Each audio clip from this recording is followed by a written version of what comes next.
નમસ્કાર વિદ્યાર્થી મિત્રો, 50મો પ્રશ્ન 4 માર્કમાં પૂછાતો થેલ્સના નિયમ અનુસાર આપણે દાખલો ગણીએ. જો આ AB છે એ કોને સમાંતર છે? QR ને.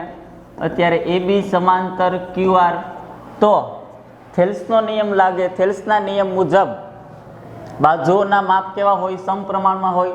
અત્યારે AB આપેલું છે 1.5, AC આપેલું છે 3 સેન્ટીમીટર, PB આપેલું છે 1 સેન્ટીમીટર અને BR માંગ્યું. જો BR નું માપ શોધો. પહેલો પ્રશ્ન આવો છે, કઈ રીતે મળે? તો કે PA ના છેદમાં AQ, બે સમાંતર રેખા હોવાથી થેલ્સના નિયમ મુજબ PA ના છેદમાં AQ બરાબર ની આ બાજુ PB ના છેદમાં BR, PB ના છેદમાં BR.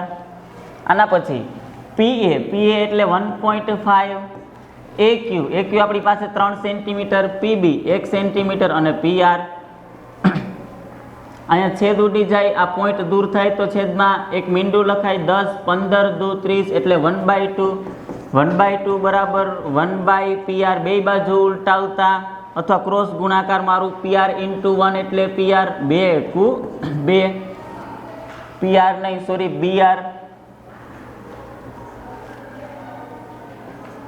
BR આપણને કેટલું મળ્યું? 2 સેન્ટીમીટર. જો આ ટુકડો મને મળી ગયો 2 સેન્ટીમીટર, પણ આમ ડાયરેક્ટ પણ થઈ જાય. 1.5 ના ડબલ 3, 1 ના ડબલ 2, આવી રીતે ડાયરેક્ટ પણ થઈ જાય, પણ ગણતરી કરવી જરૂરી છે. આવી રીતે સૂત્ર મૂકીને ગણવો પડે. હવે આના પછીનો પ્રશ્ન પૂછવામાં આવ્યો, PR નું માપ શોધો. આખી બાજુ PR, તો PR કેવી રીતે લખાય? PR બરાબર બે નાના ટુકડાનો સરવાળો PB પ્લસ BR, બે નાના ટુકડાનો સરવાળો PB વત્તા BR. PB છે 1 સેન્ટીમીટર અને BR છે 2 સેન્ટીમીટર, એટલે ટોટલ PR પણ મને મળી ગયું 3 સેન્ટીમીટર. ખાલી સરવાળો કરવાનો છે. આખી બાજુ કેટલી? તો કે 1 વત્તા 2 એટલે કેટલા થાય? 3 સેન્ટીમીટર. આના પછીનો ત્રીજો પ્રશ્ન પૂછવામાં આવ્યો. આ પહેલો પ્રશ્ન છે. પછી PR શોધો. બીજો પ્રશ્ન, ત્રીજો, બીજો પ્રશ્ન PQ નું માપ શોધો. ક્યાં છે PQ? આ PQ તો ડાયરેક્ટ થઈ જાય. PQ બરાબર કોનો કોનો સરવાળો? એક જ મિનિટ.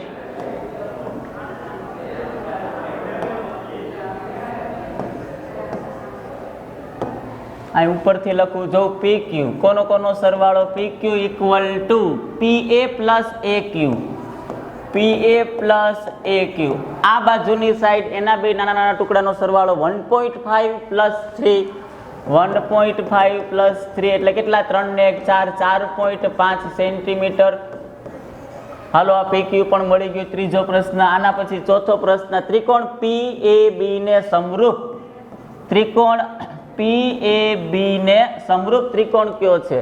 જો ઉપરનો નાનો ત્રિકોણ PAB, અમે અહીં દોરી નાખ્યું PAB, અને સૌથી મોટો ત્રિકોણ APQR.